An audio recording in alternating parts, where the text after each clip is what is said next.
The Titanic, the Lusitania, the Costa Concordia. These names echo through history as some of the most infamous maritime tragedies. Yet, few remember the chilling story of the Prinzessin Victoria Luise. It wasn't just the first cruise ship ever built, it was also the first cruise ship disaster. On a dark December night in 1906, the world's first cruise ship ran aground in Jamaica, and in the wake of the crash, the Prinzessin Victoria Luise's captain did the unthinkable. Before the Prinzessin Victoria Luise, passenger ships primarily served as ocean liners, transporting travelers across vast distances rather than offering leisurely cruises for the wealthy. While some ship operators began experimenting with cruises in the late 19th century, the business faced a major problem.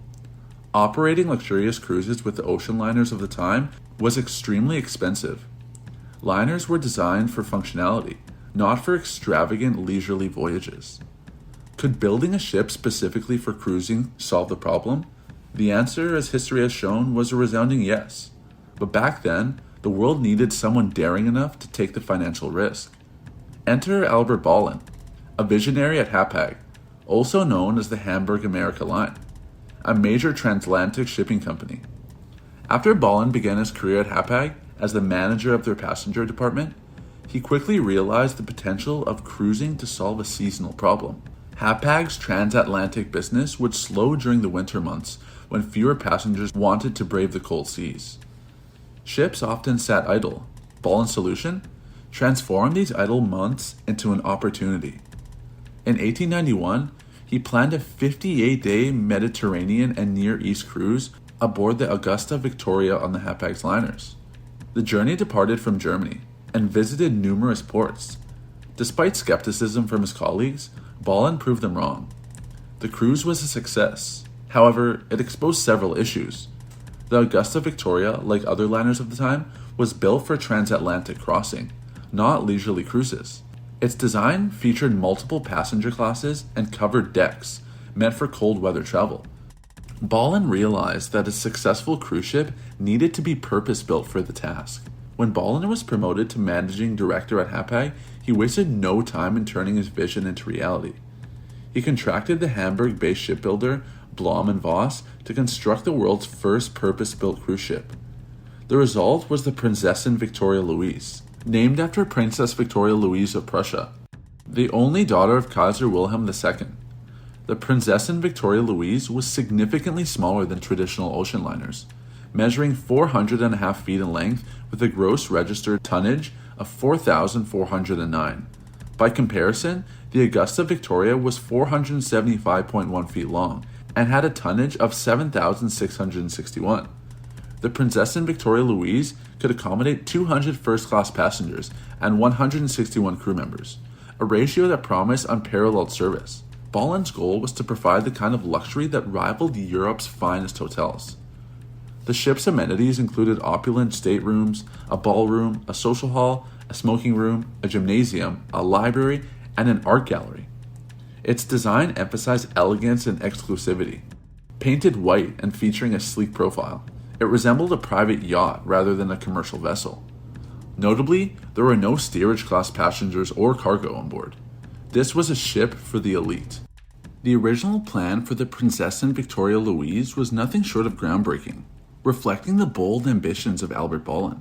This luxurious vessel was designed to embark on a 135-day maiden voyage from Hamburg, Germany to San Francisco, California. This route was meticulously planned to captivate affluent travelers, offering a once-in-a-lifetime journey that included stops at exotic spots while navigating around Cape Horn. This ambitious itinerary was a testament to Hapag's commitment to redefining ocean travel, catering to passengers who sought both adventure and unparalleled comfort. However, unforeseen delays at the shipyard forced Hapag to revise these grand plans. The delays, rumored to be the result of a labor strike or logistical issues in completing the ship's intricate design, meant that the original schedule had to be scrapped. Instead, a shorter yet still impressive maiden voyage was devised. On December 5, 1901, the Prinzessin Victoria Luise departed from Hamburg on an inaugural journey. The voyage included stops in France and Plymouth, England, a significant port city with deep connections to transatlantic travel. From Plymouth, the ship embarked on a transatlantic crossing headed towards Hoboken, New Jersey, a bustling port across the Hudson River from New York City. This marked the ship's first appearance on American shores, a significant milestone in promoting luxury cruising to an international audience. Despite the revised itinerary, the Prinzessin Victoria Luise made an unforgettable impression. Her sleek design, lavish interiors, and innovative approach to leisure cruising captured the attention of the elite, who were eager to experience this new form of travel in a way that had never been done before. At the time, Hoboken was a popular port for European passengers arriving in America. Its location on the Hudson River made it an ideal starting point for cruises to the Caribbean.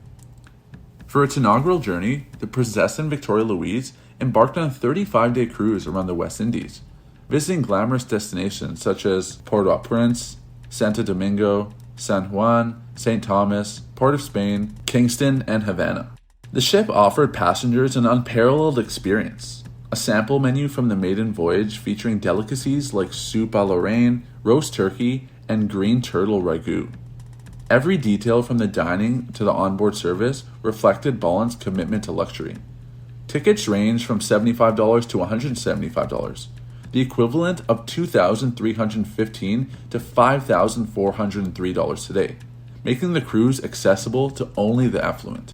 The ship returned to Hoboken on March 2, 1901, completing its first cruise successfully. Just a week later, it set sail again, this time for a Mediterranean and Black Sea voyage. The ship's success solidified its reputation as a groundbreaking innovation in maritime travel. The ship became a symbol of German engineering and luxury. It even earned the admiration of Kaiser Wilhelm II. Despite his initial jealousy over its size compared to his imperial yacht, the ship participated in high-profile events, such as a regatta in Germany and Prince Henry of Prussia's visit to the United States. Hapag's ambitious plans culminated in a proposed 1904 to 1905 world cruise. The journey would take passengers from Hamburg through the Suez Canal, past India, and onto Asia and San Francisco. In the winter, it offered cruises from Hoboken to the Caribbean, and in the summer, it sailed from Hamburg to Arctic and Baltic destinations. Despite these successes, the ship's story would take a tragic turn. On the evening of December 12, 1906, the Prinzessin Victoria Luise, a luxurious German passenger liner, departed from Hoboken, New Jersey, bound for the picturesque island of Jamaica. Commanded by Captain Henrik Brunswick, the vessel was part of a renowned line known for its elegance and exceptional service. Passengers eager to enjoy the Caribbean voyage were unaware of the tragedy that would unfold over the next few days. The ship's journey was mostly smooth until the night of December 16th, when it neared the coast of Jamaica. A thick fog blinded the ship as it approached the island's southern coast, limiting visibility and making navigation difficult.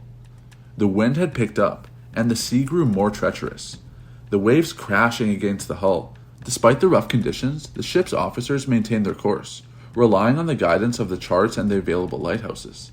However, the volcanic activity in the region, which had been going on for several months, had significantly altered local water levels. This change was not reflected in the nautical charts, which had not been updated to account for the shifts in depth. As a result, the crew's confidence in their charts and their familiar landmarks was misguided. Captain Brunswick struggled in the dense fog, mistakenly identified the Plum Point Lighthouse, located at the eastern end of the island, as the beacon guiding them towards the entrance to Port Royal, the island's main harbor. In the haze and confusion, the captain made the critical decision to steer the vessel towards the lighthouse, believing it would bring them safely into the port. Unfortunately, this decision would prove disastrous. At full speed with little room for error, the Prinzessin Victoria Luise veered off course and ran aground on a treacherous reef just off the coast. The ship's hull shuddered as it struck the rocks, sending a wave of shock through the passengers and crew. The engines were cut and the vessel came to a halt. The night sky was filled with sound of crashing waves as the ship remained stuck fast. A sense of panic spread among the passengers, many of whom were initially unaware of the gravity of the situation. They were told that the ship had simply suffered a mechanical malfunction, and there was no immediate cause for alarm. However, the officers and crew knew the reality. Captain Brunswick, realizing that the situation was hopeless and overwhelmed by the weight of his mistake, retreated to his quarters. As the night wore on, he became consumed by guilt, despair, and a sense of personal failure. He locked himself in his cabin, and by the early hours of December 17th, he had tragically taken his own life. His death went unnoticed by the passengers, who continued to spend the night aboard the stranded vessel. The sound of waves crashing against the hull and the constant rocking of the ship left them uneasy, though no one truly knew what was going on. It wasn't until the following morning, when a rescue mission was organized, that the true scale of the disaster became apparent. The ship remained stranded, but with the combined efforts of the crew and local Jamaican authorities, the passengers were eventually brought safely ashore. Captain Brunswick's death remains one of the most haunting chapters in the history of the Prinzessin Victoria Luise, a tragic ending that forever marred his legacy and the ship's brief but storied existence. The luxury cruise, envisioned as a milestone in maritime travel, was transformed into a somber event that would be remembered for generations. Though the full toll of the disaster was never fully documented, adding a layer of mystery and sorrow to the story. This profound act of despair left a lasting mark on the maritime world, casting a shadow over what began as a groundbreaking journey. What was intended to showcase the height of luxury and innovation had become a cautionary tale of human vulnerability, a story of miscalculation, remorse, and untimely tragedy. The wreck of the ship became a reminder of the risks of maritime travel, leaving behind a legacy not of triumph, but of sorrow and reflection. At dawn, the crew organized a rescue operation. They formed a line of small boats to ferry passengers from the ship to shore. Fortunately, all passengers were safely evacuated. Despite this, the damage to the ship was catastrophic. Salvage efforts were hampered by storms and rough seas, which caused the ship to list and take on water. By December 19th, Hapag declared the vessel a total loss. The tragedy marked the end of the Prinzessin Victoria Luise, but its legacy endured. Maritime courts in Hamburg later found Captain Brunswick guilty of negligence, citing his failure to reduce speed and misjudgment of the lighthouse's location. The loss of the ship foreshadowed a series of maritime disasters that would shake public confidence in sea travel. Just 6 years later, the Titanic sank, followed by the Lusitania in 1915. These events, combined with challenges of World War I, significantly impacted the cruise industry. Cruising would not regain its former glory until the mid-20th century. As the world faced tumultuous decades marked by wars, economic challenges, and shifts in transportation priorities, ocean liners, once symbols of luxury and leisure, were repurposed for military use or overshadowed by the rise of air travel, which promised speed and efficiency. However, the industry found its resurgence with the advent of modern megaliners and a renewed focus on the experience of the journey rather than just the destination. The revival was fueled by cultural influences as well, such as the popularity of the television show The Love Boat, which aired in the late 1970s and early 1980s. The series romanticized the idea of life at sea, portraying cruises as glamorous getaways filled with adventurous romance and luxury. This depiction reignited public interest in cruising as a leisure activity, helping to establish the industry as a cornerstone of modern travel. Today, ships like the Royal Caribbean's Wonder of the Seas, the largest cruise ship in the world, are marvels of engineering and hospitality, dwarfing the modest yet revolutionary Prinzessin Victoria Luise, with the ability to carry over 7,000 passengers and crew. These megaliners offer an array of amenities, from water parks and fine dining to theaters and shopping malls that would have been unimaginable at the turn of the 20th century. Yet, despite these advancements, the pioneering spirit of the Prinzessin remains a cornerstone of cruising history.